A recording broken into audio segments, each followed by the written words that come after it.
Hai, bismillahirrahmanirrahim. Assalamualaikum warahmatullahi wabarakatuh. Hai teman-teman, selamat sore. Apa kabar kalian semua hari ini? Sekarang saya lagi di pusat kota Hamamatsu. Ada beberapa hal yang ingin saya tunjukkan kepada kalian, fakta-fakta tentang di Jepang gitu. Meskipun di Jepang dikenal dengan negara maju, tapi di sini juga masih banyak gelandangan ya. Nah, dalam artian gelandangan di sini itu berbeda dengan gelandangan yang ada di tempat kita atau di Indonesia ya.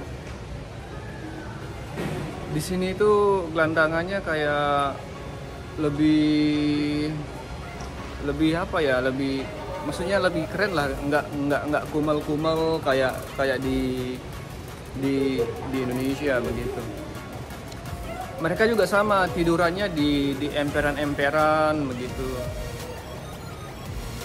Itu nggak bisa kebayang sih kalau datang musim dinginnya tuh, masya Allah gimana dah mereka itu. Kalian mau lihat seperti apa gelandangan di sini? Oke, sekarang saya tunjukkan ya. Tapi saya videoinnya agak diam-diam sih karena privacy sih, nggak boleh apa namanya terang-terangan videoin mereka kayak gitu. Sekarang saya tunjukin gimana rupa gelandangan di sini ya, yang tinggalnya di emperan gitu. Oke, keep watching ya. Ini saya lagi di tempat bawah tanah. Di atas sana tuh ada stasiun terminal bis gitu. Ini saya lihatin gelandangannya ya.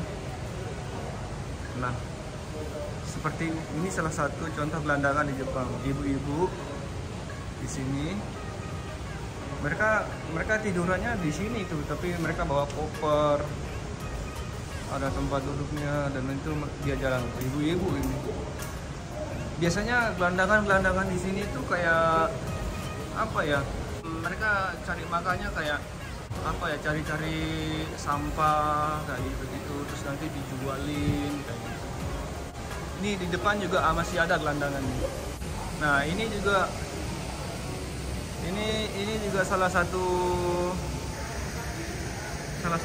tempat gelandangan nih, tapi kalau lagi siang begini itu ditutup rapat gitu. Nah, nanti pas malamnya pas balik dari mereka kerja atau arba itu kerja waktu, mereka tinggalnya di sini nih. Karena mereka nggak sanggup bayar apartemen buat tinggal kayak gitu. Ada banyak gelandangan di sini tuh. Ini juga salah satunya. Ini juga nenek-nenek tidurannya di emperan gitu, ada alasnya. Mereka bawa koper kayak gitu. Kadang-kadang kasihan sih saya lihat mereka. Ini juga tuh tempat tidur gelandangan semua. Nah, ini juga gelandangan semua yang punya ini. Nah, bahkan mereka tuh punya kasur seperti ini tuh, tempat mereka tidur. Kalau saya tuh nggak bisa bayangin kalau pas datang musim dingin tuh waduh kayak gimana. Jadi meskipun dikenal dengan teknologinya negara maju, negara modern, tetap masih banyak gelandangan di sini. Tapi gelandangannya itu kayak high level gitu. Maksudnya mereka nggak pernah ngemis, nggak pernah minta kayak minta sedekahnya. Enggak. Mereka tuh tetap kerja buat cari makan gitu. Mereka mungkin kerjanya 2 atau 3 jam gitu, hanya sekedar buat makan sehari-hari. Tapi mereka tidurnya di emperan-emperan gini. Tuh. Kayak yang di belakang saya itu. Tidurannya di emperan karena mereka nggak sanggup bayar apartemen gitu. Jadi di sini gelandangan di sini tuh kayak berbeda dengan gelandangan yang ada di Indonesia gitu. Nggak ada yang ngemis begitu. Mereka nggak mau dikasani kayak ngemis-ngemis gitu, kayak minta sedekah gitu, nggak ada di sini ya. Mereka itu tetap kerjanya sekitar ya paling 2 atau 3 jam gitu, tapi kerjanya beda-beda gitu. Kadang hari ini tempat lain, kadang besoknya tempat lain ya gitu. Hanya sekedar buat makan. Jadi kalau kita normal kan kerja, terdaftar di sini di kelurahannya, di kecamatannya. Nah kita tuh kan tiap bulan gajiannya tuh dipotong pajak, potong pajak kependudukan, potong asuransi, potong pajak penghasilan. Nah jadi mereka itu nggak ada potongan sama sekali begitu. Jadi mereka nggak diusir gitu karena mereka tuh rapi, sebenarnya rapi gitu, nggak mengganggu sama sekali. Jadi kalau mereka pergi kerja itu ya tempat tidurnya, alas tidurnya ya disusun rapi seperti ini. Nah seperti di sebelah saya ini. Jadi menurut saya meskipun dimanapun ya di dunia ya negara maju, semaju apapun, kalau gelandangan tuh pasti ada gitu. Tapi level gelandangannya beda-beda sih di setiap negara. Bahkan dulu itu saya pernah ketemu gelandangan. Saya coba mau kasih, nah waktu itu saya belanja nih, saya beli roti dan beberapa makanan lain kan. Nah saya mau coba kasih dia makan kan, saya kasih dia makan gitu, nggak mau mereka, nggak mau dia kayak kaget gitu. Ini ada apa gitu, kenapa kamu kasih saya makan kayak gitu, dia bilang kan. Nggak apa-apa, ini saya kasih aja, saya buat makan hari ini, saya bilang gitu. Nggak mau, nolak dia kayak karena doktrin orang Jepang itu kalau mereka dikasih sesuatu itu kayak harus balas gitu. Jadi berat buat mereka nerima gitu. Nah pernah lihat videonya Neo Japan kan waktu ngasih gelandangan sesuatu gitu. Nah gelandangan itu ngasih balik lagi, ngasih barang ke Japan. Nah kayak gitu udah di sini. Pokoknya nggak ada yang minta gratis atau yang sedekah di situ, nggak ada. Mereka tuh kerja keras buat makannya dia begitu. Mungkin ya kalau di Indonesia kan kalau mereka ngemis minta gitu, kalau kita nggak kasih kadang-kadang mereka manyun kayak gitu, ekspresinya lain kayak gitu. Kalau di sini enggak, malu mereka kayak gitu. Lebih baik mereka tuh pungutin botol kayak gitu, kerja sejam 2 jam buat cari makan gitu. Nggak ada yang ngemis-ngemis di sini. Jadi gitu ya teman-teman. Di sini itu gelandangan di sini itu kasihan. Lebih parah itu pas musim dingin sih sebenarnya. Gimana dinginnya, masya Allah, tidur di emperan kayak gitu. Jadi yang perlu kalian tahu, memang di Jepang itu gajinya besar, tapi biaya hidupnya besar juga teman-teman. Jadi gajinya 25 juta, 40 juta. Itu kotornya, belum potongan pajaknya. Banyak sekali pajak di sini tuh, ada pajak penghasilan, pajak kependudukan, ada asuransi, ada bayar air, bayar listrik, bayar internet, segala macam. Semuanya dipotong dari sana. Itulah teman-teman. Nah ini juga salah satu pengamen di Jepang. Pengamennya modal sekali tuh, bawa salon sendiri.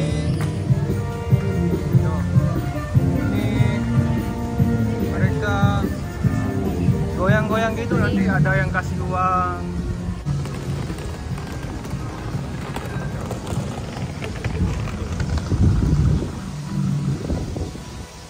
Di sini kehidupan orang Jepang itu benar-benar nafsi-nafsi di sini, sendiri-sendiri gitu. Dari kehidupan sosialnya, dari cara kita bertetangga itu sangat tertutup gitu. Bahkan saya sudah hampir 2 tahun tinggal di Jepang, saya nggak pernah tahu siapa tetangga saya, siapa namanya, kerja di mana tuh nggak tahu. Kalau kita di Indonesia kan, kalau kita bertetangga pasti kita saling sapa, kamu dari mana gitu kan. Pokoknya itulah kalau di Jepang, nggak bakalan kita tahu tetangga kita itu siapa gitu.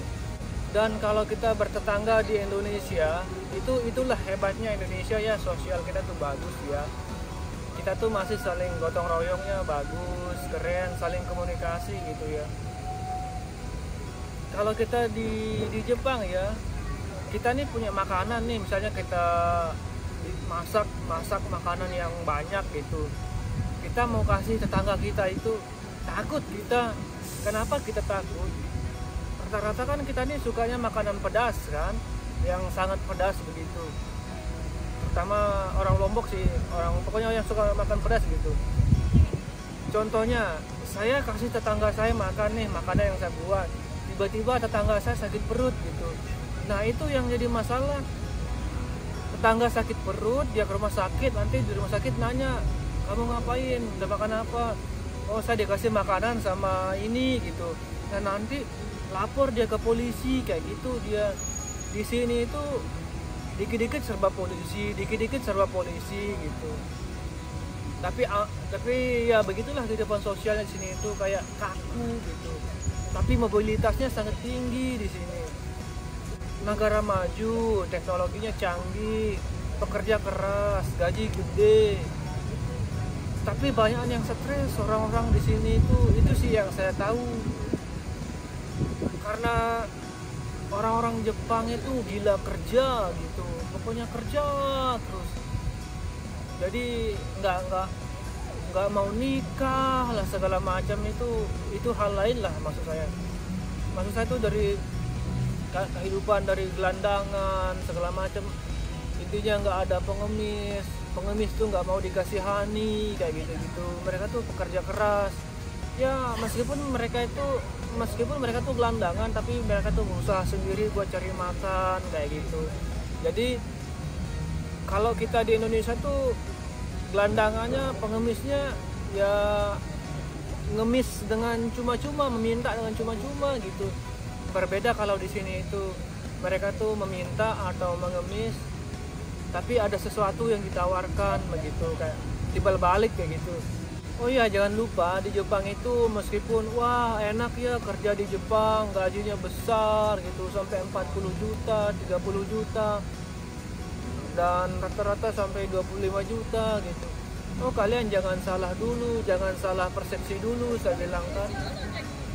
Di Jepang itu meskipun gajinya besar, tapi potongannya besar juga gitu. Pajaknya banyak sekali di sini tuh di Jepang. Kalau kita di Indonesia mungkin sedikit lah pajaknya ya. Kalau di sini tuh ya dari awal kita gajian itu sudah dipotong banyak gitu. Pertama kita bayar pajak kependudukan, bayar pajak penghasilan, kita bayar asuransi, kita bayar gas, bayar listrik, bayar internet, bayar rumah.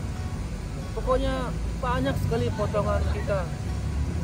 Itu akhirnya total untuk biaya hidup kita sebulan tuh, kalau untuk saya pribadi ya habis 4 mang gitu, atau sekitar 4 jutaan lebih kayak gitu untuk 1 bulan. Ya begitulah kehidupan di Jepang itu. Culture shock yang saya alami itu dari gelandangan masih banyak, gelandangan yang keren macam-macam gitu. Tapi mereka tuh tertib, sangat tertib sekali sama hukum di sini.